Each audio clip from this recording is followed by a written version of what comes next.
And ladies and gentlemen, we sitting here at the Voch Lombardi Beach Resort in San Manuel. Got my, got a jersey on one side. Got a, what I mean. Got a jersey on one side. Hold on, got a Letterman jacket on the other. If you see this gold piece, it's actually a balloon. When I walked in my house, Brian brought us. It was a configuration of balloons that said "Congrats on the 100K," and I thought that was the sweetest thing, the Yes. sweetest thing. Congrats on Oh, look 100K. at that. This was Look at in my, that. this was in my office when I Yeah. got here, Brian Bros. So just ignore the view in Jerry Jones's tower up against the wall right here. And Yeah. That casino's missing your plugs every they day. ain't making no more money, Brian. I'm done with them. Making no money, no more money for that casino. Brian is still in Oxnard. He's still holding it down. He'll be leaving Saturday, but we're still gonna get some good camp coverage for Brian till then. Man, I just got some questions for old Brian Broadus, man. There's been a lot of looming stuff that's going on. I kind of want to get some philosophical answers from you, and then we can do a light practice recap here based on what we saw. Sure. So Brian, let me just Man, Brian Brothers, boy, it's some conversation going around, man. People asking me, tagging me, talking to me.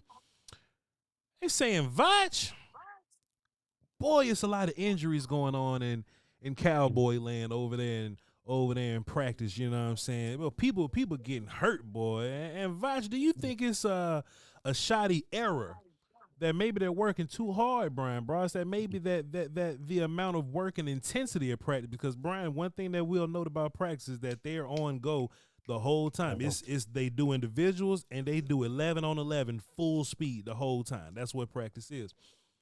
And the people have a point when they bring up injuries, Brian Bros. But let me say this and then I'll let you respond. Isn't that kind of what we wanted from Mike McCarthy? I feel Yeah. like this whole Schottenheimer thing is a big series of dirty Macs.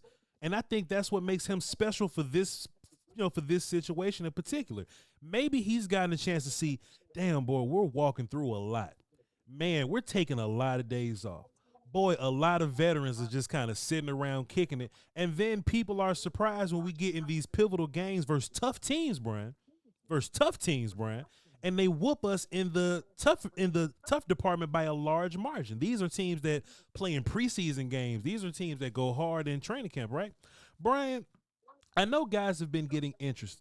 They've been getting hurt, injured, whatever. Do you at least agree with the idea that I'm saying this has to be a response to, I would say, the Cowboys' softness of the last, few years or so?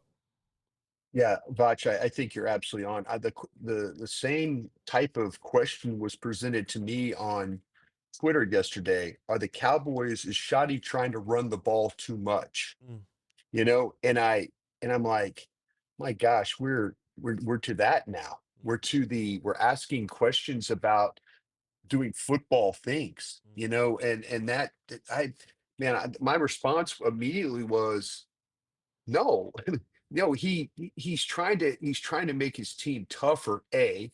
B, he's trying to get his offense to be a functional one that can run the football, but also C, he's helping his defense. What's the one thing that you and I have been talking about?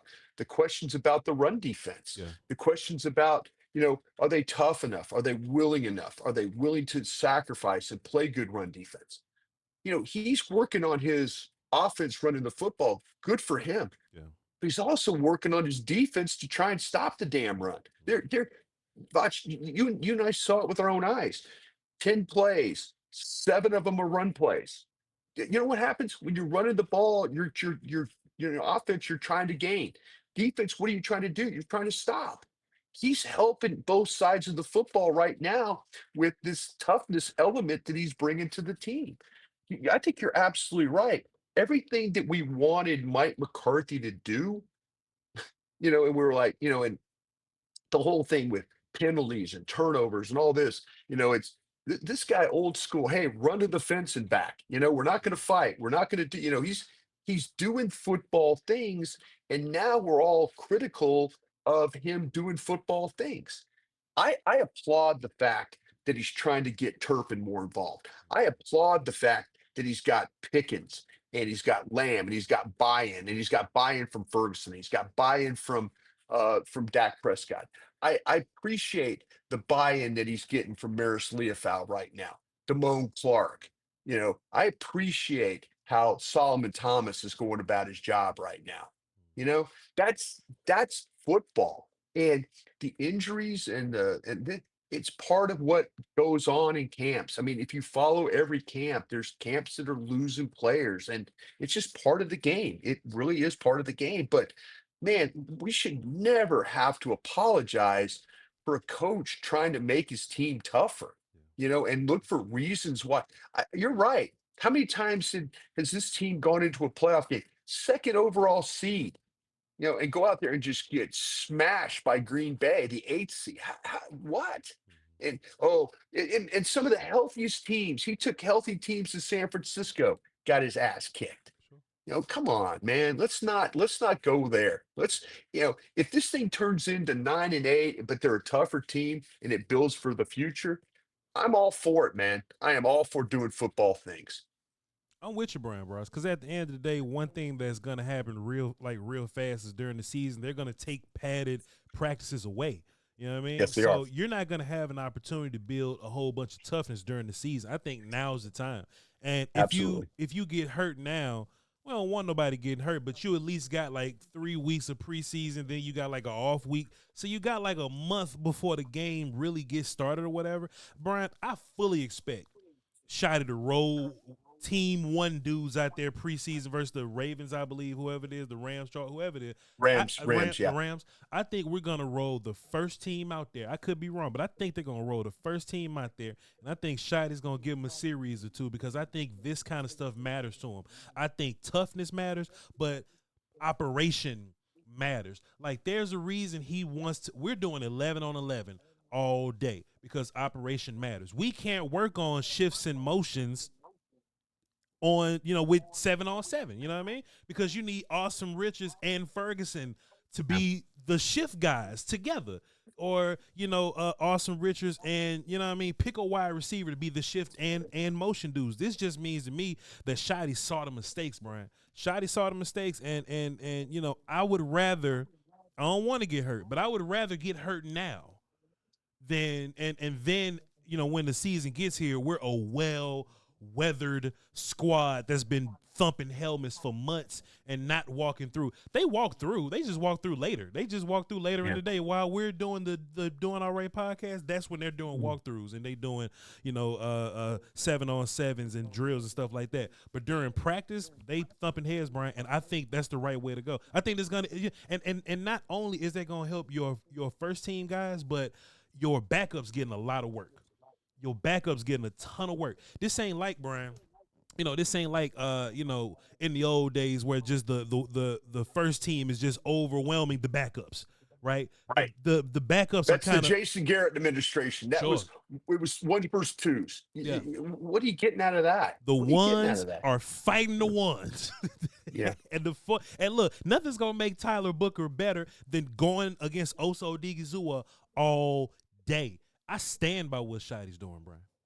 Yeah, I totally agree with you on that. I mean, to me, and it's not because I'm older and have seen a lot, but I just think that when you practice football things, those are what helps you get through the season. Those times when, and the practices out here, I appreciate the fact that he goes right from individual into 11 on 11. I didn't want to believe that you couldn't do it with 9 on 7 or without 9 on 7 and 1-on-1s and stuff like that.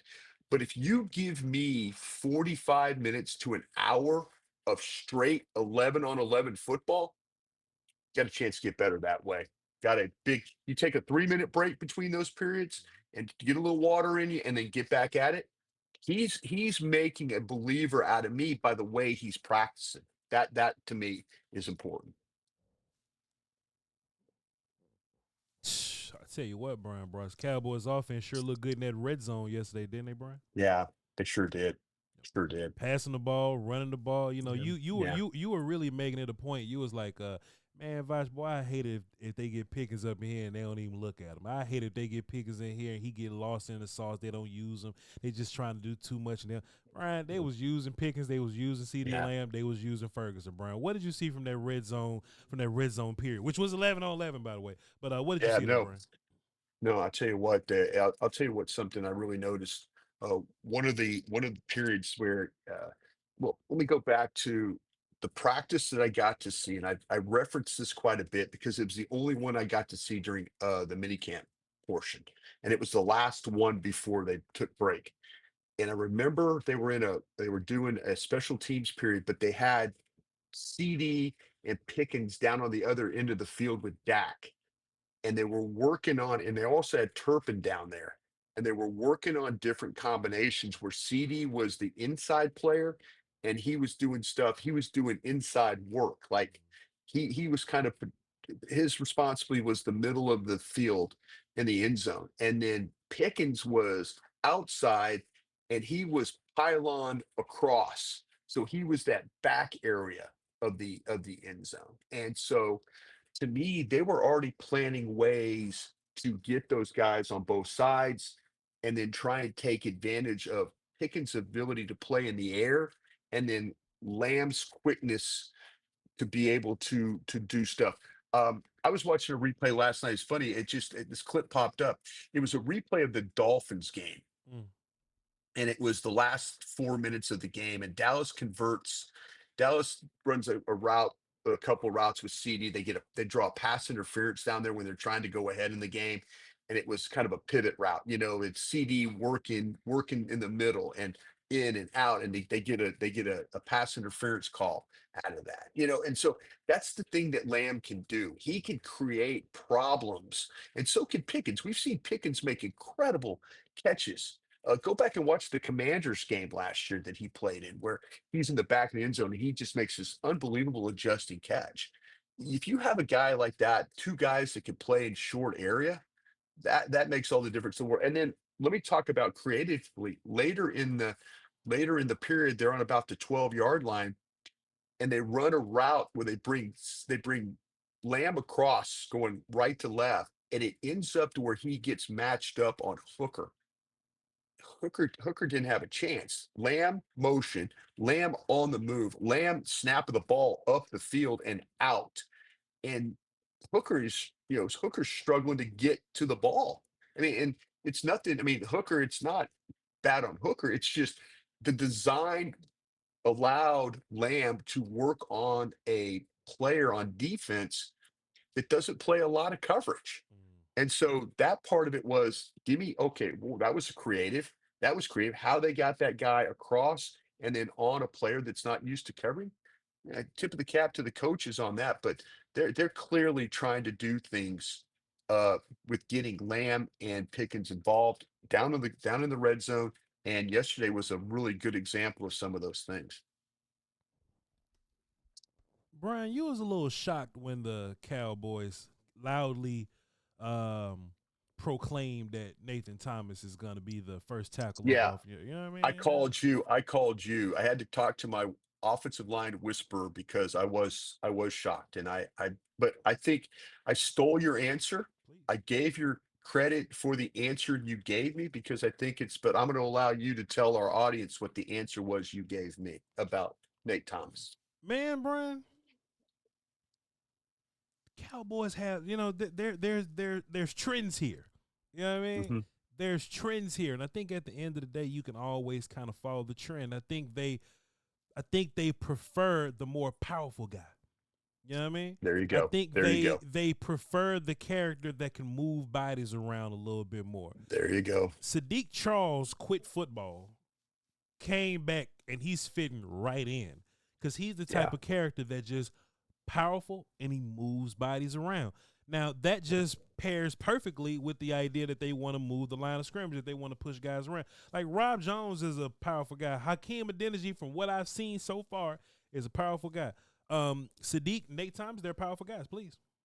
By the way, if I could, Adeniji, just real quick, injury report, concussion. Okay. Is what he's doing. That's why he's not practicing. So please carry on there. Cool. And it just seems like the Cowboys have a tight Brian Broaddus. Now, Awesome was here first. Awesome was here first, and by all means, we thought that they had love for Awesome Richards, Yes. and they probably still do. But it just kept ringing in my ear, that conversation that you kept having about Awesome Richards. Like, man, he likes guard a little better. They want him at tackle. And you like, damn, boy, I just wonder if it's some complaining afoot. I wonder if it's some pouting afoot. And I wonder if Nate Thomas is loudly like, I'll be your tackle boss. Loudly, I'll be your tackle boss. And maybe they took that enthusiasm with, well, you're a more powerful guy anyway. I'm going to put you at left tackle. Now, that last part, I don't know anything about. That ain't Voch Lombardi reporting it. That ain't per Voch Lombardi. Sure. These are just all my thoughts, right? I just don't think that it happened fast, Brian. The first day I was out here, Awesome Richards was your left tackle. He was your team 2 left tackle. Nathan was your third. The rest of the days, Nathan was the team 2 left tackle, and Awesome was everywhere else. Everywhere else. I just don't think that was I just don't think that was just some haphazard decision, Brian. I think the Cowboys thought this out, and I thought that Nate Thomas, I'm gonna use one of yours. Nate Thomas fit their eye a little more for what they're trying to do. Yeah. Than Awesome Richards right now. You know what I mean? Yeah, I think that your explanation and man, I thought it was dead on. I should have seen the signs. There might be a coaching situation too, where you have new coaches coming in and they're looking at the tape and they're watching practice tape, and maybe there's not a whole lot on Nate Thomas to go off of. But the thing you can go off of if it's college tape is the power. You can go off that. And I think the assessment you made of the bigger body guy, the stronger guy, I think that's dead balls on right. And I also feel like that we might be in a situation where two coaches, where with Adams and Riley, have taken a liking to this kid. When I went down to your neck of the woods to watch a little offensive line drill work, the one thing I noticed was Clayton Adams, every time that Nate Thomas would take a rep and he would come back behind the group, Clayton Adams was taking the opportunity to grab him and coach him up a little bit. Sponsor. Talk about hand placement, talk about feet, talk about where he needed to be, body position. By the way, there was a couple reps. I was worried, Voch, yesterday that, just real quick, I was worried that maybe him being the starter, that he might try and do too much, that he might be too aggressive, that he might try and, instead of being patient and wait and all the things that he's been able to do as a backup, the things that have kind of got him to this point, I was worried that might go out the window, maybe with a step up in weight class. Sure. Didn't happen. It didn't happen. The guy, there was one time where Marshawn Nealon's going to rush him, and Nealon's not going to get there as quick as, say, as Raku or as Fowler or one of those guys. But man, he showed great patience, the knee bend, body position, hands were inside, everything about it. This wasn't just one rep. This was 2, 3, 4 reps when you had the opportunity to watch him. And trust me, I kept an eye on him. And I was impressed that he didn't look overwhelmed. He hadn't played a lot of football. I mean, this time last year, he's getting ready to go on injured reserve list. He's not even doing anything. He's going to be a guy that's going to be alone and have to go work by himself. So he hasn't played a lot of NFL football. But I think you're clearly onto something with him being a more powerful guy. They like Awesome Richards, I believe, but not like I like Awesome Richards. Not like I like Awesome Richards. I think they like Thomas more because of the power he plays. I think you're clearly onto something there. Preseason games will definitely tell the story, so we're gonna have to wait those out. And the Rams are on the way. They coming on the 6th. Yeah, you got the first preseason. Was it 6th or 9th? Is it the 9th, I believe? But anyway, yeah. But you got practices against them on a Tuesday. So I know Aisha Morrison has joined the party with us here, and she's going to be out of practice day, and she's working through next week. So she'll see the padded practices and then the Rams scrimmage against. I wish we could have seen that. That would have been kind of a lot of fun. I love work against other teams like that, but hopefully she'll give us some eyes on that as well. I promise Brian brought us. I'll give nothing but good questions here on this edition of the Doin Alright Podcast. Let me see if I can come up with another one. Brian, man, I was listening to Matt Eberflus talking the other day. On the off day, Brian. Mm-hmm. forgot who asked him, but they asked him about interior players, size, and run stopping. I said who? Yeah. I said who? Let's see what we got going on here. Let's see what we got going on here. Boy, I love my mother to pieces, boy. She got this old adage she always say. She said, look, somebody lying. You know what I mean? Somebody's lying. If you saying something and you saying the opposite, one of y'all got to be lying. Mm. Yeah. I thought it was interesting, Brian, because Matt Eberflus at the podium put a lot of emphasis on needing size and anchors in the middle for your run defense, Brian. Bro, I say, damn, boy, that's size like heavy people in the middle.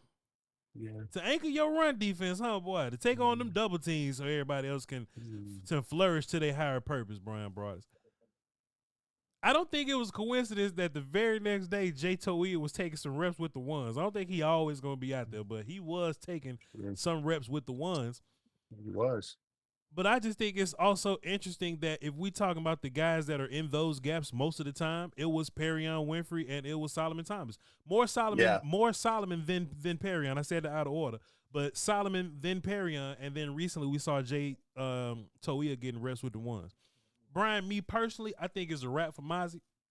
But I'm not going to write the character off until he gets his just due in court, and we get and he got 3 appearances in court, Rams, Chargers, Ravens, and then we'll go into it. So we'll see where we at there. But it just seems like now Jay Toia is your size guy. Solomon Thomas wins with reading keys and quickness. Perrion Winfrey wins with explosion and shock of the hands.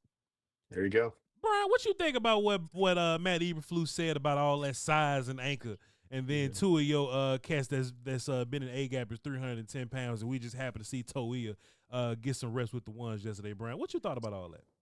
Yeah, I was glad to see him get an opportunity to do so. I'm of the belief, though, they're going to need JT to, if that's the plan, they're going to need JT to really, really, really step up. And I'm starting to feel the sentiment of what you're talking about with Mazi Smith. I've been here now watching practices for 2 weeks. I think the guys, I'll say this though too, Voch, if I could, and this is no slam at Oso Digizua.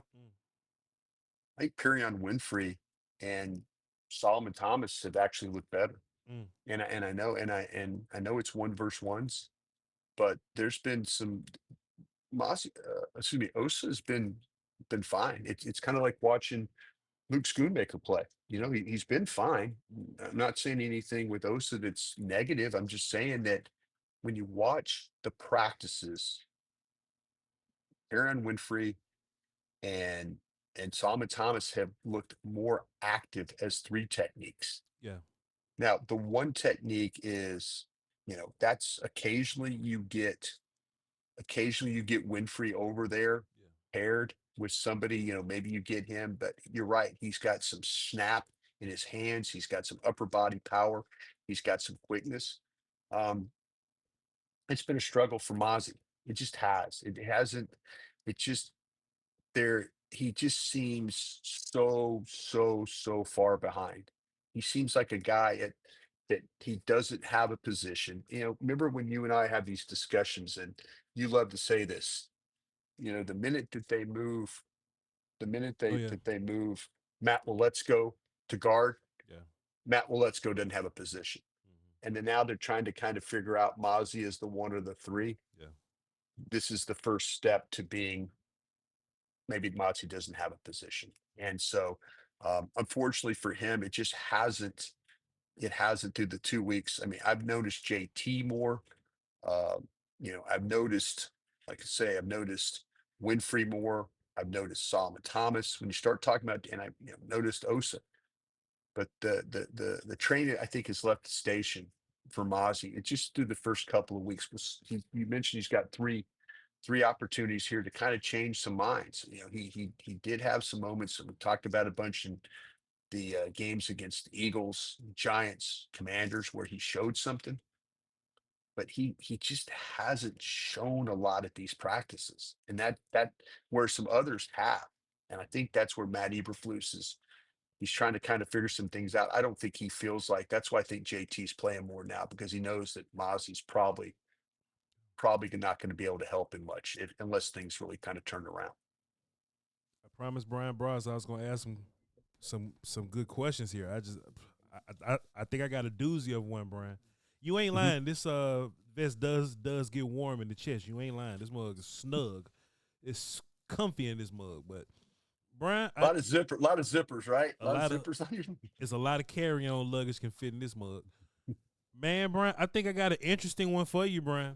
I'm not saying that this guy is a sneaky cut candidate or anything like that, because I do think that he can be around for you. I think, if you need a guy, he's there, and he was decent last year, so I don't think he's a sneaky cut guy.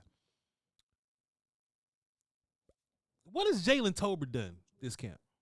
Wow, that's it. What has he done this camp? All I've kind of seen is I was expecting, and this is the blessing of George Pickens, Brian Brothers, because if George Pickens wasn't here, Tolbert would always be in the mix somewhere. But what I was thinking, Brian, is there's this tier, CD and Pickens up here. Then I thought the next tier was like Jalen Tolbert and Jonathan Mingo. Turpin's over on an island by himself because he's going to be here. But then there was this group of Flournoy, Moreno Cropper, these guys like Trayshawn Holden, which I'm going to ask you about in a second, Brian Brothers. These guys Brooks, like Brooks Jalen Brooks. Brooks is, Brian, I could be mistaken, but I feel like Mingo's kind of separated himself as wide receiver 3. And I think Tolbert's blending in with the Holden, Brooks, Flournoy, Moreno Cropper group, Brian Bros. Is that what you're seeing as well? Yeah, I think that to me that early in the practices when it was the jerseys and helmets, there was some where you saw Tolbert driving guys off the ball, coming back for the ball, making catches. Here recently, we've seen him have opportunities where he's doing other things. Mingo has been more noticeable. To be honest with you, Brooks has been more noticeable in some of the things that he's been able to do. It's been a struggle. I think that Tolbert has been given opportunity. They're clearly using Turpin even more. It's Mingo, Turpin, Brooks, Tolbert. Tolbert went from being a guy that was kind of battling for the third spot to being a guy that all of a sudden is in danger. I think that you talk about him, the digression of him into another tier. I think it's very fair. I think it's very fair, and I think it's right. And the preseason games, maybe things will change. But if you just watch practice like I have the last couple of weeks, it is different. It is different. Mingo is different. And Brooks has been different. And Turpin has been different. And I haven't seen that difference maker yet from Tolbert. Initially, like I said, a couple of catches, but there's been crossing routes. There's been routes along the sidelines. There's been routes up the field where ball has not been, the connection between him and Dak has not been really good. And then maybe a connection with him and Joe Milton hasn't been very good. I think there's some real questions about his spot on this team, whether you keep 5 or 6 guys. I just feel like Tolbert's last camp was much more impactful than this one. Much more impactful. Much more. I agree with you on that. Man. I got one more for you, Brian. We don't get about it. I got one more. You feel like the more and more practices you watch, you think we'll be fine on the outside with Deron Bland and Kyer Elam? The more I see from Elam, the more I just feel like we'll be fine there. There were some Cowboy fans that maybe didn't like it at first. Maybe we're overreacting there. I think Elam will be just fine, Brian. Yeah, it's funny. I always say the old change of scenery bit. Maybe this is working out. Elam has 3 interceptions in 7 practices. Yeah. He is, yesterday he got a little bit of a gift. CD and Dak not on the same page. Yeah. Lamb going a vertical route. Dak throwing kind of short. Elam reads it. that's what kind of what Elam's been doing. It's like he's putting himself in position to make plays, ball downfield, able to stay with guys. The coaches talk about elite feed and all that. I'm still looking at that, still trying to figure all that out. Yeah. But this guy plays with a lot of awareness, plays with a lot of understanding of responsibility and job. And he doesn't give up huge plays. Now maybe all that will change when the Eagles show up, or the Giants show up with neighbors or somebody like that.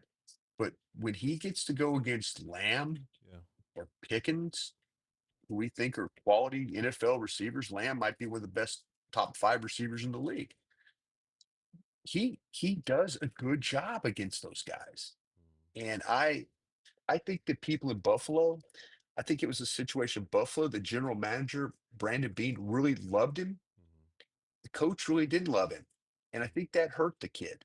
And we all remember the Kansas City game and and that whole thing. I mean, everybody brings that one up. Sure.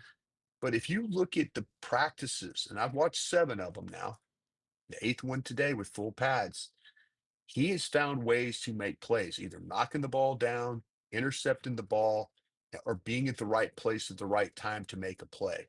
I don't think that's by accident. And we had a chance to visit with Bland yesterday on 105.3 The Fan. And Bland told us he really doesn't want to play inside. He does not want to be a nickel corner. Yeah. He says he says, I like playing outside. I like that aspect of it. He goes, yesterday he came on a slot blitz, and I asked him about it. I said, well, wait a minute now. You got some blitzing elements to your game. He goes, man, how about that? But yeah, it's I don't think he really wants to play in the slot. And I know people are talking about, well, what if it's Elam and Bland and someone else and that kind of thing. I just think he would prefer, according to him, to stay on the outside and not have to deal with playing that inside stuff. And hopefully Hall or somebody else can continue to do that job and make it work. Well, it's looking like Keemon Hall and Israel have an opportunity, but when Trevon comes back, Bland probably had to get his ass inside. So it is what it is. Yeah, exactly. Yeah. Brian Bars, thank you so much for all your insights, sir. Thank you, sir. We get the Jerry media party, and I'm sorry you're going to miss that opportunity at Nobu. I'll have an hors d'oeuvre or 2 or 3 for you. How about that? I know you're like me. You're kind of you enjoy the good things about food. So yeah, I'll have a few. I'll have a few for you. I would have definitely ran it up there. You know what I mean? I have run it up before. Jerry, I'm afraid that Jerry's going to come up to me and ask me about that bill he had to pay after the draft show dinner, where you went a la carte on everything. Brian, let Jerry know that the draft show numbers were up 15% from last year. Let him know they were absolutely up. There was no question. You were a welcome sight to all of us for sure. He made all that back in 2 shows. I ain't trying to hear that. Hey, 2 shows. Appreciate y'all for being here. If y'all have interest in the Crown Global Vest, maybe we'll get something going by September or something, and we'll get them out to you. I gotta work on that. I got your office taken care of. I gotta get everything built. But when I get back, man, I mean, it's now the sprint to get everything together, but it's coming along really great. So I'm really excited about that, and looking forward to putting shows together on September 1. Sounds fantastic. Y'all tap in with me at VOCHLONBARDI, and that's BRY getting broadest on social medias. Okay, y'all hold it down until next time. We love y'all. Crown.